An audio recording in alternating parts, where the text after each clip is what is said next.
time to get out the suitcases. Thank goodness. We're going to make the big journey to Australia and to Queensland. That's where we're going, where our family, Pauline's family, are all located across that huge state.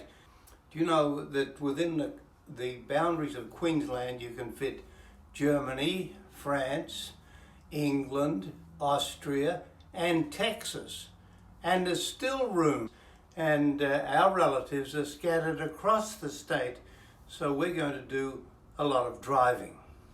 Going to Queensland actually presents me with a dilemma, and it is a dilemma for Queensland, and I've been aware of it before but never as much as now. Now, our first gathering of relatives, quite a lot of them, we'll probably be sitting on a lounge room or on a Queensland veranda having a nice time, and if I look around that group, I know that I will see that everyone in that group, maybe 20 people, young and old, are all dependent on the coal industry, because Queensland has huge deposits of black coal. And we know, everybody knows, we've got to stop burning black coal. But our family is completely committed to mining black coal and sending it to China. Now, what should I do about that? My young friends are absolutely dogmatic that we have to stop mining coal. And so I asked one of them, what should I do? I'm sitting in this fellowship group, in this family group. They all have to do with the mining of coal, from the youngest to the oldest. They all benefit. What should I say? And my young friend said, tell them to stop mining coal. Oh yes? How's that going to go down? I come from New Zealand. I'm with them for 4 hours, and my message is stop mining coal. Well, I'm not going to do it. Coal mining in Queensland in the next decade is going to face many questions, and I don't have to raise them. And the family that I meet with, they all know the issues. Now I want to talk about my other relatives up the top of Queensland. So picture this. Stan and Pauline are coming to visit after a 2-year absence. What will they do? I know what they'll do. They'll put on a barbecue, because up the top end where we go, that's the beef capital of Australia, and they just grow beef and they market it, and the town and the port, everything depends on beef. And so there's this barbecue, slabs of meat, sausages, everything. And they asked Pauline to say grace, and then we're about to start, and I make the announcement, sorry folks, I'm a vegan. Well, that's not true. I'm not a vegan. My friends would like me to be a vegan, and they'd like me to say something, this raising and killing of beef cattle has to stop. I'm not up to it. I'm not going to do it. But that is a dilemma that Queensland faces in the next 10 years. Their products are not helpful to the future of the planet. But one way or another, they will have to adjust.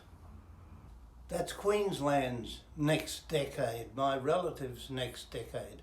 But what about my next decade? I'm 83.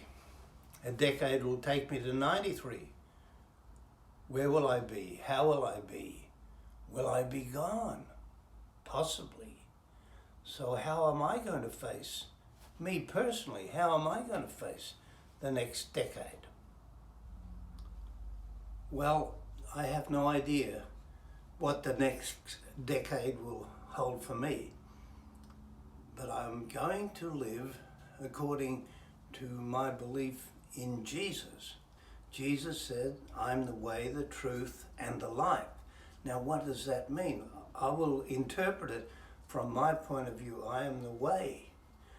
Well, what Jesus was absolutely fixed on was do not judge other people. Do not judge them. And I'm not going to judge my relatives and the dilemmas that they face. I have to look at my own place in this world, and I have to be critical of my own self. The truth, I am the way, the truth. But the truth is, before I talk too much about being critical of myself and all the silly failures that I've had, the truth is that I'm loved and that I'm forgiven and that the past doesn't determine my today nor the future. And that's true for my relatives also. And it is for them to find the way, the truth. I just hope that perhaps by being a loving and sympathetic person, that I can be part of the truth of God's love to them. We know it's no fable.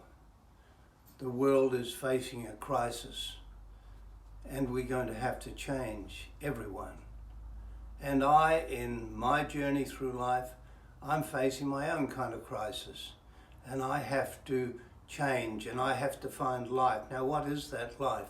Well, for me, that life is all around, and it's there in beauty, in unexpected places, and it is there in the feeling that my little contribution in my tiny circle of my life makes a difference. And not just my life, not my life after death, but the life of the planet now.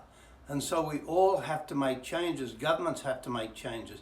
Individuals have to make changes. I have to make changes, guided by His love. It is very costly that we are loved. That's the cross. His life given that we might have another chance. But now we must live according to His love and according to His forgiveness. And that'll be my task in the next 10 years, wherever that takes me. Well, there it is. I'm off to Queensland. Think of me.